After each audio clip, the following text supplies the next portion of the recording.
1 Petrus pasal 1 ayatnya yang ketiga hingga ayatnya yang ke-7. Dan ini melanjutkan apa yang disampaikan pada hari Minggu kemarin. Dan tema kita masih sama, sukacita di balik penderitaan part 2. Kalau minggu kemarin kita bicara sukacita di balik penderitaan, itu part pertama disampaikan oleh hambanya Pak Pendeta Yoga. Tapi malam hari ini kita bicara partnya yang kedua, ayatnya yang ketiga hingga ayatnya yang ke-7 dalam 1 Petrus pasal 1 ayat 3 sampai ayat yang ke-7. Oleh karena itu saya akan membacakannya, lalu kemudian kita simak, kita renungkan baik-baik, sehingga kita bisa mengerti, memahami, menangkap kehendak Allah bagi kita.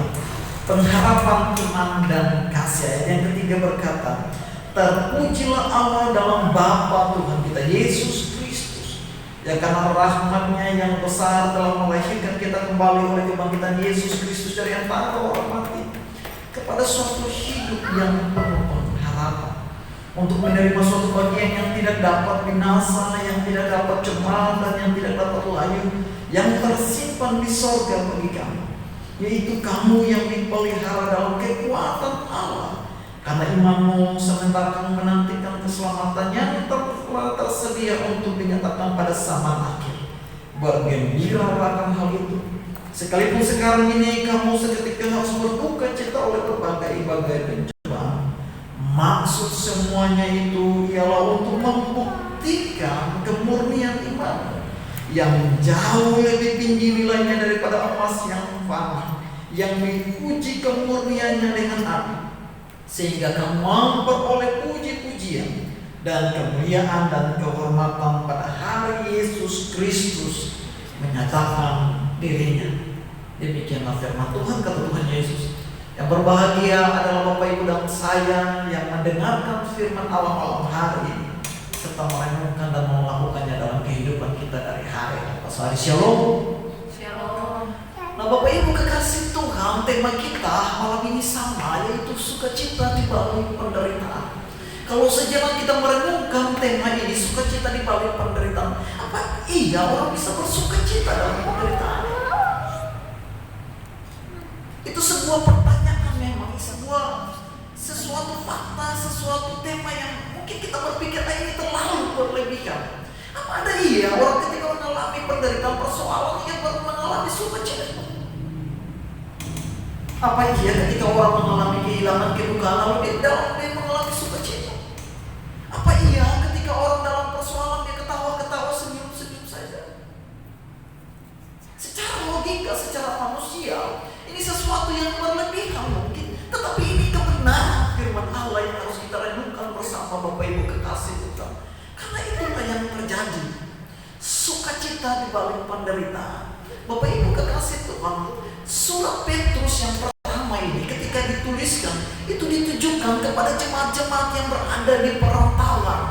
Kenapa Pak Petrus menulis bagian ini tentang sukacita di balik penderitaan ini? Dan ayat yang menjadi perenungan kita di ayatnya yang ke-6, kalau kita baca ayat yang ke-6, dia berkata begini, bergembiralah akan hal itu, sekalipun sekarang ini kamu seketika harus berduka cita oleh berbagai pencobaan.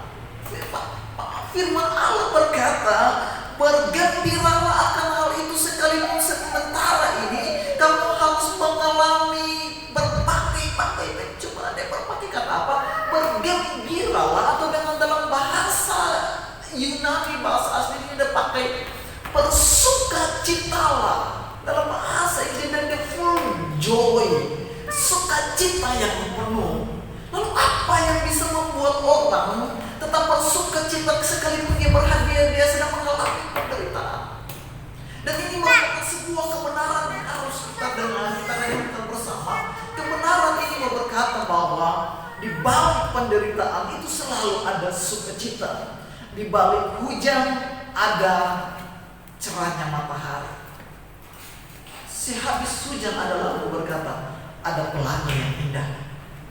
Bahkan di atas bukit yang tinggi yang kita daki yang sulit, di situ ada pemandangan yang indah. Atau dalam lembah kekelaman pun ada mata air yang sejuk di sana. Itulah sebabnya dia berkata dalam ayat 6, bergembiralah atau bersukacitalah akan hal itu. Akan apa? Akan berbagai-bagai pencobaan itu. Nah Bapak Ibu kekasih Tuhan, yang pertama saya mau bagikan kebenaran malam hari ini bahwa apa dasarnya kita mengalami sukacita itu.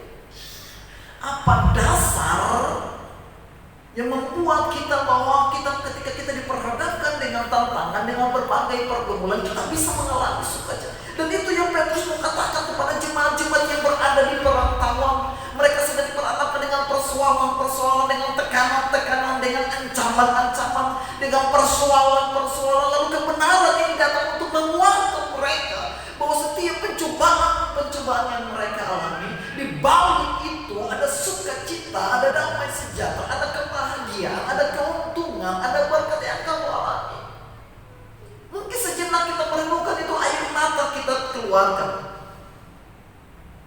seolah-olah kita merasa berbahagia, tapi di balik itu, sehabis itu selalu diwarnai dengan sukacita. Nah kebenarannya saya mau bagikan apa dasar kita bisa mengalami itu. Yang pertama Bapak Ibu, ayat 3 berkata, terpujilah Allah dan Bapa Tuhan kita Yesus Kristus, yang karena rahmat-Nya yang besar telah melahirkan kita kembali oleh kebangkitan Yesus Kristus dari antara orang mati kepada suatu hidup yang penuh pengharapan. Ini dasar yang paling pertama. Firman Allah berkata, penulis menaikkan sebuah ucapan syukur dengan berkata, terpujilah Allah Bapa Tuhan kita Yesus Kristus, yang karena rahmat-Nya yang besar. Ayat ini lihat, yang telah melahirkan kita kembali, lihat, yang telah melahirkan kita kembali oleh kebangkitan Yesus Kristus yang menjadi dasar pengharapan kita. Wow, ayat itu dibilang begini, terpujilah Allah yang telah melahirkan kita kembali melalui kebangkitan Yesus Kristus. Lihat, jadi ternyata Bapak Ibu kekasih Tuhan, umat Tuhan, bahwa dasar kita dilahirkan kembali untuk mengalami sukacita, dasar yang pertama adalah karena dasar kebangkitan Yesus Kristus yang kita rayakan sebuah minggu yang lalu, yaitu Paskah. Kenapa? Karena itu merupakan sebuah kemenangan. Dasar kita dilahirkan karena sebelum Kristus mati, sebelum kita menerima Kristus, kita menghadapkan persoalan, kita begitu takut, khawatir, tidak ada pengharapan, galau, gelisah, cemas, putus asa, stres, depresi, dan sebagainya. Tetapi ketika kita merayakan Paskah, kita mengingat kebangkitan Kristus sebagai dasar kemenangan kita. Kebangkitan Kristus itulah yang menjadi jaminan, menjadi dasar untuk memberikan kita kekuatan. Kenapa? Yesus mau bilang, Alkitab itu mau bilang begini, kenapa kebangkitan Kristus itu dasar kita dilahirkan untuk mengalami sukacita? Karena Yesus mau bilang begini, engkau gak usah takut soal persoalanmu. Aku pernah derita soal persoalan itu. Aku tahu bagaimana dampaknya. Aku tahu bagaimana penderitaan itu. Aku tahu bagaimana kegelisahan itu. Aku tahu air mata, karena aku juga pernah menangis. Aku tahu yang namanya pengkhianatan, karena aku sendiri pernah dikhianati. Aku tahu rasanya bagaimana ditinggalkan orang, karena aku pernah ditinggalkan oleh murid-murid. Aku tahu apa itu sebuah penolakan, karena aku juga pernah ditolak. Aku juga pernah mengalami rasanya lapar dan haus. Kenapa 40 hari aku pernah mengalami kelaparan ketika aku berpuasa. Aku pernah mengalami kehausan, itulah sebabnya aku berseru, aku haus di kayu salib. Jadi dasar kebangkitan Kristus itulah dasar kita dilahirkan untuk mengalami sukacita, karena Kristus telah mengalami itu buat kita. Dia merasakan apa yang Bapak Ibu yang kita alami, apa yang kita rasakan. Dia tahu keadaan kita. Ya seperti aku tahu pergumulanmu hari ini, aku tahu kegelisahanmu, aku tahu penderitaanmu, aku tahu masalahmu, aku tahu air matamu, aku tahu itu karena aku pernah alami itu. Itulah sebabnya aku bangkit supaya aku memberikan kemenangan. Aku bangkit supaya aku memberikan sukacita. Aku bangkit supaya aku memberikan damai sejahtera. Aku bangkit sebagai tanda bahwa aku menang dan kamu juga harus menang. Aku bangkit sebagai tanda aku mengalami kemuliaan supaya kamu juga mengalami kemuliaan. Itulah sebabnya firman Allah berkata bahwa di dalam Kristus yang telah bangkit, kita dilahirkan kembali untuk memperoleh pengharapan. Wow. Jadi Bapak Ibu, mari kita bayangkan sejenak, kenapa Alkitab di ayat 6 berkata bahwa bergembiralah atau bersukacitalah sekalipun engkau dalam berbagai pencobaan, karena Kristus pernah alami itu. Dia pernah rasakan itu. Itulah sebabnya dia tanggung dan dia tahu keadaan kita. Dan dia kalahkan itu pencobaan. Dia kalahkan itu penderitaan.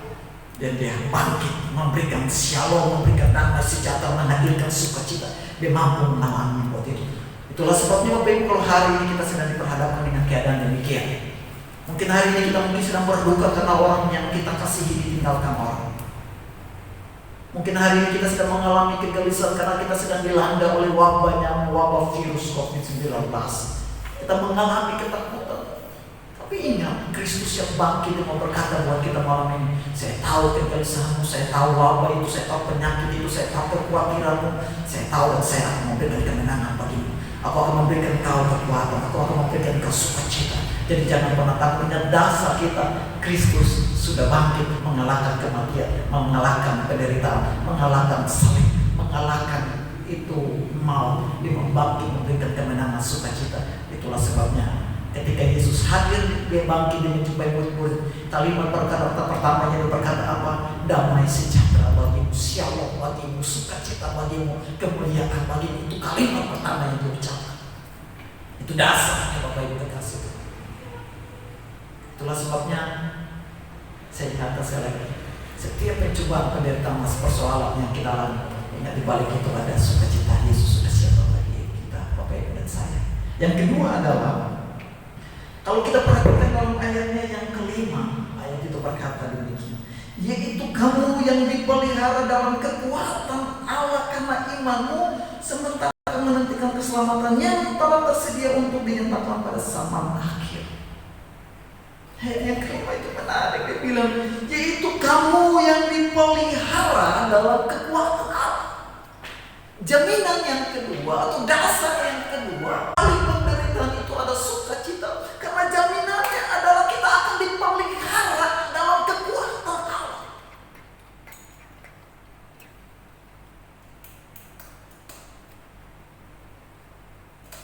Kita akan dipelihara dalam kekuatan Allah. Kalau kita merenungkan, yaitu kamu yang dipelihara dalam kekuatan Allah. Bapak Ibu kekasih Tuhan,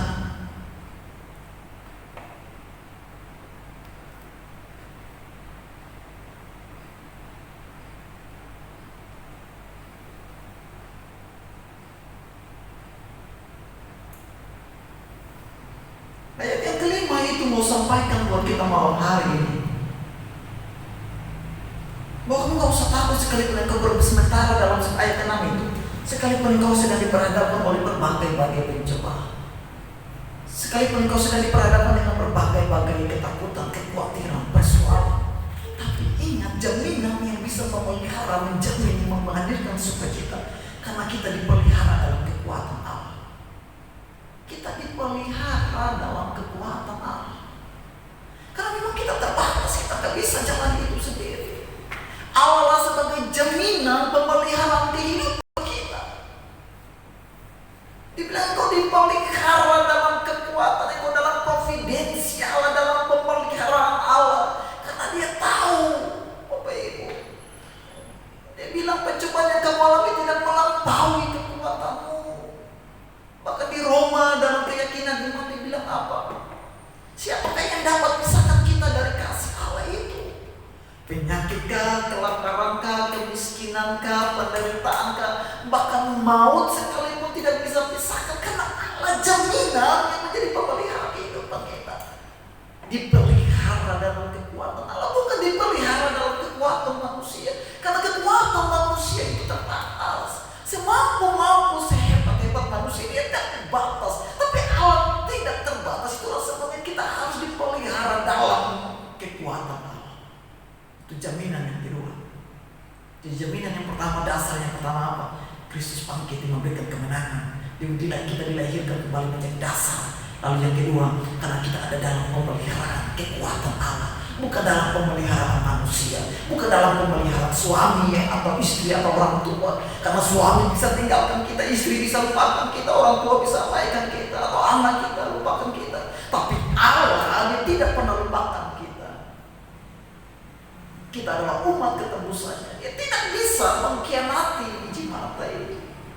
tidak bisa tinggalkan. Bahkan di bagian lain berkata, sekalipun kau tidak setia, dia tetap setia. Pemazmur berkata, sekalipun ayah dan ibu meninggalkan engkau, tapi aku sekali-kali tidak akan meninggalkan engkau. Kenapa? Karena kita dipelihara dalam kekuatan kasih Allah, dalam pemeliharaan Allah. Itu dasarnya Bapak Ibu yang kekasih itu. Yang ketiga Bapak Ibu, ayat 6, saya mau ulangi ayat ini. Ayatnya yang ke-6 berkata begini, bergembiralah akan hal itu sekalipun sekarang ini kamu seketika harus berduka cita oleh berbagai-bagai pencobaan. Bapak Ibu, kata berbagai-bagai itu dalam bahasa aslinya yaitu poikiolios. Poikiolios itu artinya dalam pengertian begini. Yes, menjalani persoalan, menjalani kehidupan, ada macam-macam persoalan. Kita berhadapan dengan ketakutan, kekhawatiran, kekurangan, soal sakit penyakit, soal kesehatan, soal wabah virus. Ada banyak, terlalu banyak persoalan. Nah, tapi menariknya adalah poikolios itu berbagai-bagai persoalan itu sedang menunjukkan bahwa sekalipun engkau diperhadapkan dengan bermacam-macam persoalan, tapi ada bermacam-macam kasih karunia juga yang akan memampukan kita untuk menghadapkan dimampukan oleh kasih karunia Allah untuk menghadapi berbagai-bagai persoalan itu. Maka itulah sebabnya salah satu teologi bilang begini, tidak ada berbagai persoalan yang tidak punya dasar berbagai kasih karunia. Artinya begini Bapak Ibu kekasih Tuhan, ketika kita dalam duka cita, maka kasih karunia itu hadir dalam penghiburan. Jadi sekalipun kita dalam ketakutan, kasih karunia itu hadir dalam pengharapan. Sekalipun kita dalam putus asa, kasih karunia itu datang meyakinkan kita. Itulah yang dimaksud dengan ayat yang ke-6, bahwa sekalipun kita diperhadapkan dengan berbagai-bagai persoalan, tetapi kasih karunia, berbagai-bagai kasih karunia juga cukup dan cocok sesuai dengan persoalan itu. Itu hanya hebat. Itu yang Paulus pernah alami. Kalau kita baca dalam 2 Korintus 10, dia bilang begini, waktu dulu di dalam daging, dia bilang supaya apa? Supaya kasih karunia Allah berlimpah-limpah di dalam aku.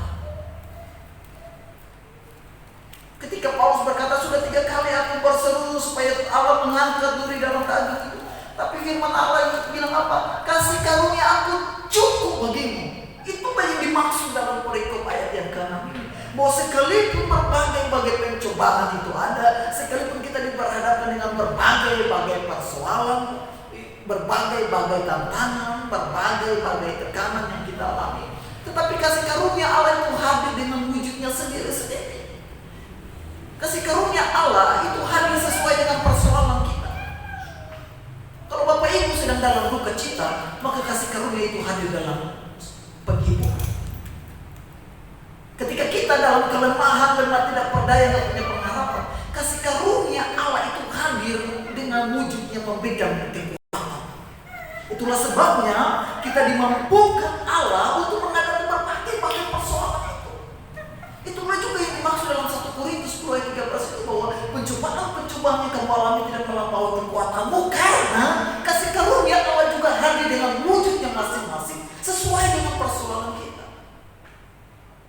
Jadi tidak ada yang perlu takut, tidak ada yang tidak mampu dijangkau oleh kasih karunia itu. Itu hebat sekali Bapak Ibu kasih Tuhan. Dari kata poikolios, berbagai-bagai pencobaan dan berbagai kasih karunia itu hadir juga dengan berbagai wujudnya. Itulah sebabnya ketika kita diperhadapkan dengan pergumulan ini, dalam kesedihan, kasih karunia hadir dalam penghiburan. Dalam kesepian, kasih karunia hadir menemani hidup kita. Dalam keputus asa, kasih karunia hadir dalam wujud memberikan pengharapan. Dalam ketakutan, kasih karunia hadir memberikan kita kekuatan. Bahkan di tengah-tengah wabahnya virus yang mengalami ketakutan, kasih karunia hadir dengan memberikan perlindungan dan pengharapan buat Bapak Ibu dan saya. Jadi tidak ada satu persoalan pun yang tidak bisa dijangkau oleh kasih karunia Allah. Gak ada. Sehebat apapun pencobaan kita, sehebat apapun pergumulan kita, sebesar karunia Allah hadir dengan wujudnya sendiri. Jadi tidak ada yang bisa diatasi oleh kasih karunia Allah. Hebat ya. Bahkan ketika kita dalam kesakitan, dalam sakit, penyakit sudah tidak berdaya sekali, Bapak Ibu, pengalaman katakan bahwa kasih karunia Allah hadir untuk memberikan Anda kekuatan untuk menjalani hari-hari yang sulit.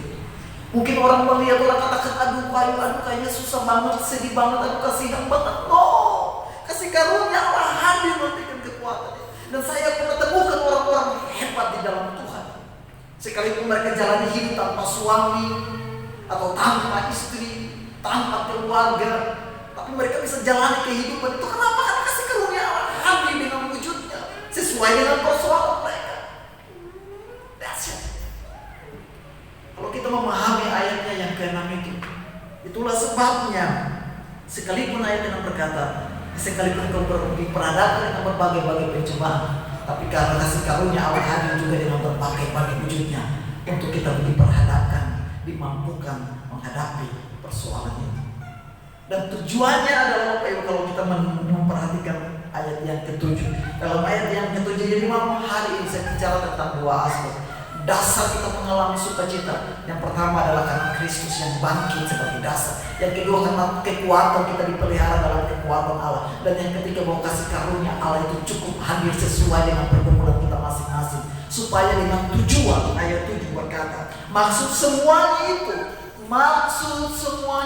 maksud Bapak Ibu dan saya diperhadapkan dengan pergumulan, maksud Bapak Ibu dan saya diperhadapkan dengan pencobaan, dengan tantangan, dengan tangisan dan air mata. Ayat yang ke-7 berkata, maksud semuanya itu ialah untuk memurnikan imanmu. Untuk apa? Untuk memurnikan imanmu. Sehingga iman kita bukan iman kayak Petrus waktu malam Yesus ditangkap. Petrus bilang, Yesus sampai mati pun apakah mati bersama dengan engkau. Itu iman GR atau iman generasa. Pada waktu Yesus ditangkap, seorang perempuan datang lalu dia berkata, bukankah engkau bersama-sama dengan dia? Yesus bilang, Petrus bilang, sorry aku tak kenal dia. Padahal tadi malam dia baru bilang, imanku bilang, Yesus sampai mati apakah mati bersama dengan engkau. Tapi seorang perempuan yang lemah, yang tidak didengari, tidak diperhitungkan suaranya dalam tradisi Yahudi, membuat iman Petrus menunjukkan iman Petrus tidak ada. Nah, maksud semuanya itu bukan seperti Petrus. Kalau air tenang, kalau Yesus di samping, kalau semua berjalan, kita berkata, oh ya saya tetap kuat, boleh ada gak apa-apa, saya tetap berdiri kok, saya tetap setia kok, saya tetap ikut Tuhan kok. Tetapi ketika kita ditolak, mulai tinggalkan pelayanan. Ketika kita dikritik kok, kita mulai tersinggung. Itu bukan iman yang murni.